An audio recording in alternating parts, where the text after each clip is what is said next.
Hello and welcome to episode 5 of Movie Talks. As usual, I'm Jared. And I'm Daniel. This week's episode is going to revolve around Steven Soderbergh's newest film, Logan Lucky. But before we get into that, cue the new intro. My calculations are correct. When this baby hits 88 miles per hour, you're gonna see some serious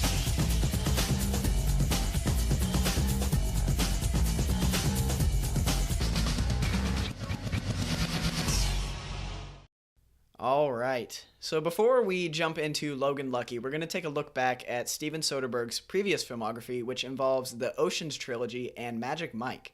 Now, I don't know about you, but I haven't seen any of the Magic Mike movies. Yeah, I haven't seen Magic But Mike I've heard they're movies. actually pretty good, Uh-huh. strangely. But I have seen the Ocean's movies, Yes. and I love Ocean's 11. Yeah. I think I had it in my consideration for honorable mentions for the Really? top 10 episode. Yes, Wow. because I just saw it. I was like, oh man, I really love that movie. Everything about it. The cast is incredible. And the way that they show the heist is just so interesting, and it really leaves you wondering nothing. It's a very complete story. Yeah, and I right. thought that was very interesting. And Brad Pitt is incredible in it. George Always. Clooney, Matt Damon. Yeah, it's just what are your thoughts on Ocean's 11? Yeah, I just rewatched it about a week ago in preparation for seeing Logan Lucky, and I always talk about how how runtimes can just fly by, and this is one of those movies where, it's 2 hours I think just about, yeah. and it's one of the fastest paced movies Oh yeah, out there. Yeah. it has great pacing. They don't spend too much time on assembling the team, but they really take their time in showing how they pull off the heist. Right. And you're totally engrossed in all of it because they kind of do the weird thing where they're explaining it as they do it, but it's not. It doesn't take you out of the moment. You're not wondering, wait, is this happening right now, or is this how they're planning for it to happen? It's so well put together and edited. It's just a really enjoyable movie, and it has comedy, and the stakes are actually kind of believable. Get back at the guy who stole your right. life. So, interestingly enough, Logan Lucky is basically Hillbilly Ocean's 11. That's true. Yeah, there's even a reference in the movie where they refer to the heist as Ocean's 7-Eleven. That was really funny. Yeah. And this movie is really funny. I mean, it's so country. It takes place in West Yes, Virginia, it and is. it is backwoods. They don't even Channing Tatum's character doesn't even have a cell phone. Uh-huh. It's basically everything you would expect from just the country life, and it's so funny. Right. There are lots of stereotypes in these movies, from the little girls riding on ponies at the state fair, and it's all so realistic and well done. And it's like if you live in Texas, and you kind of, we don't live in like a country area of Texas, but you can understand the stereotypes, and it's really funny. So yeah. So Daniel Craig in this movie took an interesting role. Usually, I mean, before this, he had done The Girl with the Dragon Tattoo. I think it's called Cake. And then Layer Cake. Yeah. Layer Cake, yes. And then he was obviously James Bond, and I love him as James Bond. I'm really excited that he's coming back. Right. Because I think he does need to end on a high note, which Spectre, I didn't hate it, but it wasn't nearly as good as Casino Royale or Skyfall. So it was really interesting to get to see him kind of take a comedic role where he doesn't have to take himself so seriously, and I thought he was really good. What did you think? Yeah, it's nice because Daniel Craig has stated many times that he's not really enjoying the 007 role, and he was really reluctant to come back and do it again, which we're excited for, but he himself maybe isn't as much as we are. But it's really nice to see him having fun in a role as like this one, because he hasn't had the opportunity to do that in quite some time, and you can tell he's just really enjoying himself in this movie. That's one of the big things about this movie. You can tell that everyone involved is just having a great time. And that's what makes it so enjoyable, because in a movie that is 2 hours long and it's all central around a heist, it could kind of be boring, and the characters could be kind of rough and tough and not really have much emotion. But in this movie, everyone has their own characteristics, and they bounce off of each other in ways that are just it's so much like a family, which they are a family. The Logan family is, but it's basically just like a big family reunion over a weekend. Right. The movie takes place over, I think, 4 weeks. They said 5, but they had to move it up 1. And the movie, the tone of the movie is so just nonchalant and like a family reunion. Everyone just telling stories and making fun of the weird uncle and stuff. Right. It's so friendly, and it's so simple. I think that really works to this movie's benefit. Yeah, and something I've grown to expect with a Steven Soderbergh movie is that he's not shooting for some kind of higher art in his filmmaking. His sole purpose of making movies is really just to entertain his audience. That shows in a lot of movies, and I think with Logan Lucky, he succeeds. I think we both had a good time watching it. Unfortunately, I'm gonna say, and I don't like to say this, but I think this is a movie where the director's vision was almost too broad for the film's own good. Because there's a lot of stuff in this movie that could have been cut. Definitely, yes. I do agree with that. I have written down that you could shave about 20 minutes off of this movie. Right. And I think it would be a little bit better. Yeah, particularly with some of the characters that, like, they make you question their significance to the story even at the end of the movie. Yes, exactly. When they're going through and showing how they're accomplishing some of the heist material, some of the heist facets and activities, they show a character, particularly the lady who works in the vault with the cake, and I was just sitting there wondering, this isn't really necessary. I mean, sure, they needed to get the layout of the vault, but there has to be a different way to do it, where you don't have to introduce an entirely new character, and then at the end she pops back up and you're supposed to feel like, oh yay, it turned out okay for her in the end, but things never really went wrong for her, and it was just kind of weird. But you did talk about the supporting cast and a lot of them not really having a place seemingly, and the way that the ensemble cast works in this movie reminds me a lot of Wes Anderson. Yeah, I can see that. Yeah, this was the thing I was telling you about earlier. So the thing in Wes Anderson movies, he always brings back familiar faces: Bill Murray, Owen Wilson, Willem Dafoe. There are more people that I can't remember. But a lot of them just not necessarily cameos, but they're just there for a very short time. And whenever you see them, you're like, oh yay, there they are. But in this movie, you see some characters, and you just kind of wonder, why are they in here? Yeah, like Seth MacFarlane. Yes. You know, when he first shows up, you're kind of wondering, you know, why do we need to focus on the racers? Yeah. And eventually, you know, something does happen that makes his character useful, but it just seems kind of like a piece of plot device in the movie. Yeah. Seth MacFarlane and Sebastian Stan, they were in the movie for maybe 3 minutes. Right. And they show them in the trailer, and they're like on the poster for the top billed cast, and they really didn't do anything.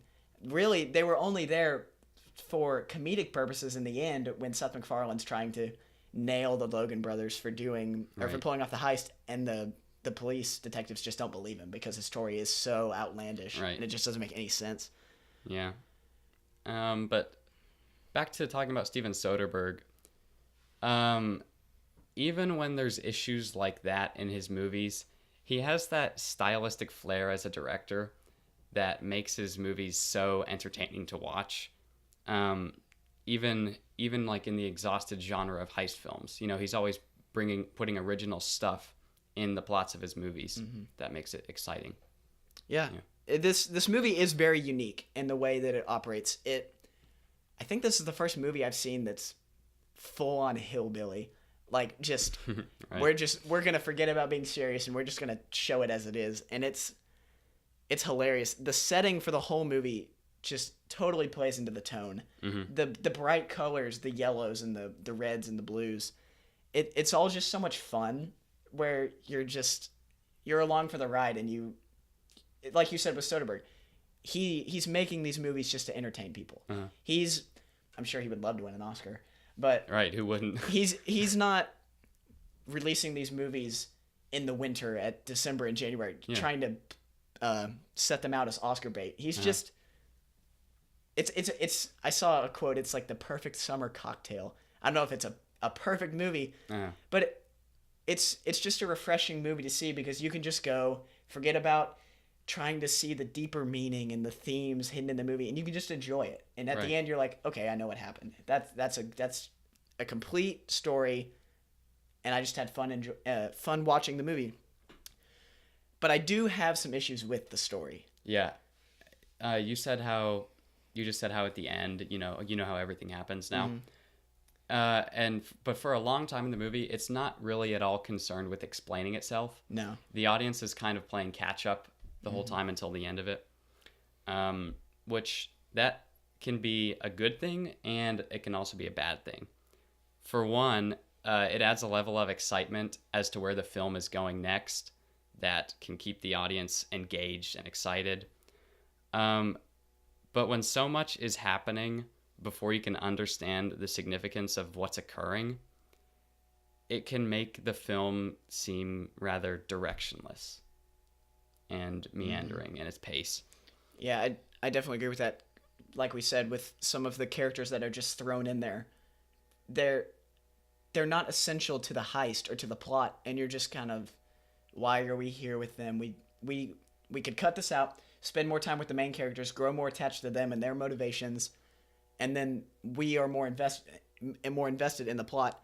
And going back to the motivations, there are not good motivations for this. I mean, there are good motivations, but not overused motivations. And at the end, we're going to get into spoilers now. So the whole motivation for Channing Tatum to come up with the idea for this heist is so that he can get money to hire a lawyer so that his daughter won't move away from him. Isn't that it? Yeah. It's so strange. And at the end of the movie, when they get the money, he just ends up moving closer to where his daughter moves anyway. He doesn't even hire a lawyer to fight for the settlement or anything. So the whole point of the movie in the beginning isn't even addressed in the end. I mean, I guess he used the money to move, but they didn't even address the custody issue that seemed to set the whole movie in motion. I thought that was kind of strange and careless almost. Right, yeah. I could definitely see that. So let's talk about some of the actors in this movie, like Daniel Craig and Adam Driver. Yeah. There is some hilarious stuff in this movie. Oh my gosh. Yeah. But okay, so between those hilarious moments, which there are a lot of funny parts in this movie, but between those moments, there are lapses of kind of tediousness and really things are kind of flat, mainly with those secondary characters. I actually don't know any of their names. Other than exactly. Yeah. Like, you don't really care. Yeah. And that slows the movie down considerably.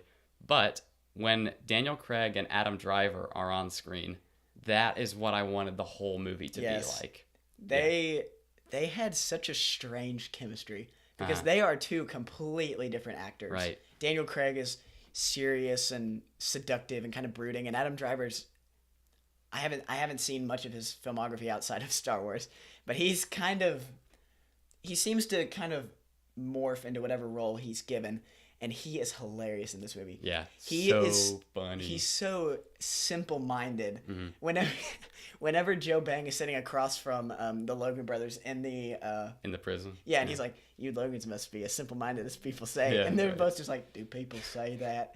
It's so funny because it's totally what you expect from two hillbilly brothers who don't have a phone and they've grown up in the same town for their entire life. Adam Driver is able to show his range from kind of a whiny Sith apprentice to this just goofy and dorky country boy, and which he also does in Inside Llewyn Davis. Okay, you had mentioned Inside Llewyn Davis earlier. Yeah. I haven't seen it. Right. So he plays a goofy country guy, but it's a different kind of goofy country guy. There's a scene in it where he's singing with Justin Timberlake and Oscar Isaac. And I can't really describe it, but you just have to go watch the clip. It's so funny. His singing in it is hilarious. So yeah. He's a really dynamic actor, I think. Mm-hmm. Yeah, I think he probably has the most potential out of the big three of the new Star Wars trilogy. Right. Yeah, Daisy I mean, he's Ridley, already. John Boyega, I think he's already broke typecasting. Oh yeah. John Boyega's Unlike John trying to Boyega. do that, yeah, but it's not really working out. Daisy Ridley is trying to do that. Murder on the Orient Express is coming out later this year, but yeah, Adam Driver is doing pretty well for himself at the moment. Now, I do think that Daniel Craig gives the best performance in this movie, but I had expected him to do that, so I was most surprised and pleased with Adam Driver's performance. Okay, yeah. Because coming into this, I didn't necessarily like Adam Driver, but I didn't really know why. But coming out of this movie, I now know why I do like him, and it's because he's just so capable of morphing into a character in a way that you just totally believe that that's what he is in real life, which I don't think it is. But I hope we get to see Daniel Craig in more roles like this after Bond. After Bond, yeah, that's a good point. I can't wait to see what he's doing after Bond. You know, I think he's capable of winning an Oscar. Yeah, if given the right role. Mm-hmm. Yeah, so that'll definitely be interesting to see, because I think after this movie, directors and production houses will begin to see he's more than just James Bond. He's just so goofy. Yeah. And the scene where he's making the bomb out of the gummy bear and the so bleach pen, funny. and he throws it in, Right. and he takes off running, and Adam Driver and Channing Tatum just stand and look at each other. And that's the funny thing. They're just so dumb in the moment, and they just kind of Right. look at each other, and then they take off. Physical comedy. This movie, it relies on the characterization and the stereotype of country boy, but the way that the characters move, Adam Driver's missing an arm, Right. or not an arm, a hand. That's a big hang up for him for some reason. Channing Tatum has the limp, so it's all just, it's so out there. It's kind of like a circus. It's basically like the rodeo or state fair that they get in their county, which like Joe Bang's two younger brothers playing horseshoes with the toilet seats. That's so Right. funny. And they're like, "Are we gonna do it?" And he just says yes. He's like, "Okay." Yeah, that was one of the most gut busting moments. Oh my gosh! And whenever they're making the bomb and they throw, okay, what was that about? When they I think that was, spoilers. Yeah. But I think that was kind of while they were doing the heist, to just kind of distract. Who came? Was it the fire department or something? They came to after the they set the scene. kitchen fire. Right. Someone Someone came to that building. It might have been the police or something. But they were just kind of distracting all over the place. I guess. Yeah, that was one of them. It kind of distracted me a little bit, Yeah, but right. but that was so funny where they're like reading the ingredients as they go because they didn't think to do it before, and he's like, "Run," and they look at each other like, "What?" And then they take off, and right as he lets it go, it explodes. Right. It's just so. It's not a. I wouldn't call it a comedy, but it's kind of like a Marvel movie where they are able to pick and choose the moments, which I think they do it better than Marvel movies, because you had mentioned a comedy drama balance. I Yeah. think this movie does a very good job of that. It does. Because it recognizes the tone that it's going for, and it's able to capitalize on its characters. Yeah. It's definitely best in its comedy, though. Mm-hmm. Yeah, so if we've just praised the movie a bunch, I was still disappointed by this movie. Mm-hmm. There's a lot of gold in this movie. Oh, yeah. But I think it's surrounded by a bunch of lesser material, which bogs it down a little bit. Yeah, it's just longer than it needed to be. Yeah. Because the plot is so simple that if you make it an hour and a half, it's perfect. Everything fits in there, and the pacing's good. It doesn't drag in any moments. But because they add the extra 30 minutes and try to throw in extra characters, everything gets a little bit bigger when it shouldn't, because the tone is supposed to be country, Right. family, crazy. Yeah. All right. You had mentioned that you were disappointed. Yeah. I think this just met my expectations. I mean, coming out of it, I wasn't blown away, but I wasn't disappointed. It was what I expected. Right. Yeah. All right. So I think that's all we have on Logan Lucky. So now we'll get to our grades. All right. You want to go first? Yeah, I can go first. Right. So I'm going to give it 3 out of 5 stars. Okay. Above average for sure, but just wasn't quite as good as I was hoping. Yeah. I'm going to give it 3.5. Okay. I think I mean, I wasn't disappointed by it like you were, so I think that's why, Mm-hmm. because it met my expectations, and I just love the performances. Right. I love Daniel Craig, and getting to see him be goofy is just hilarious. And then Adam Driver was such a pleasant surprise. Even what's his name? He's Roy from The Office. He's Channing Tatum's ex-wife husband. The guy who owns the dealership, and he's like, Oh, right. That was funny too. He's trying to be country, and he's like, I can drive stick, and, and when he can't, it's just, it was so just pleasantly humorous, and that ultimately is why it's a 3.5 for me. Okay. So I think that wraps it up for Logan Lucky. We do want to set the record straight on one thing that we addressed earlier. Yes, we do.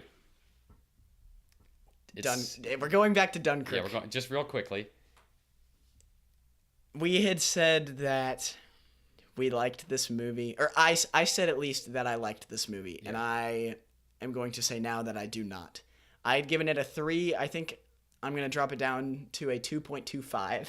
Okay. If we're allowed to do that. Yeah, we can do that. That's fine. Fourths. I never want to watch this movie again. I just don't. That's fair. Yeah. I saw it again.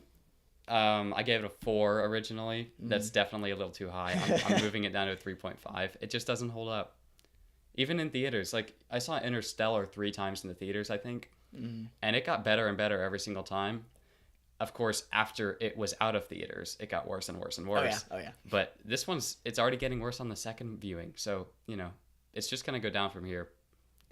So, yeah, 3.5. Yeah, and it's a beautiful movie. I mean, we've said this multiple times, and we've talked about it way too much, but it's just, I wanted to get it off my chest that I don't like it, because it's just been weighing me down for the past month, just seeing previews and thinking about it. But yeah, so I think that's all we wanted to talk about. We do and we do have one thing to ask of you. Yeah, so the name Movie Talks.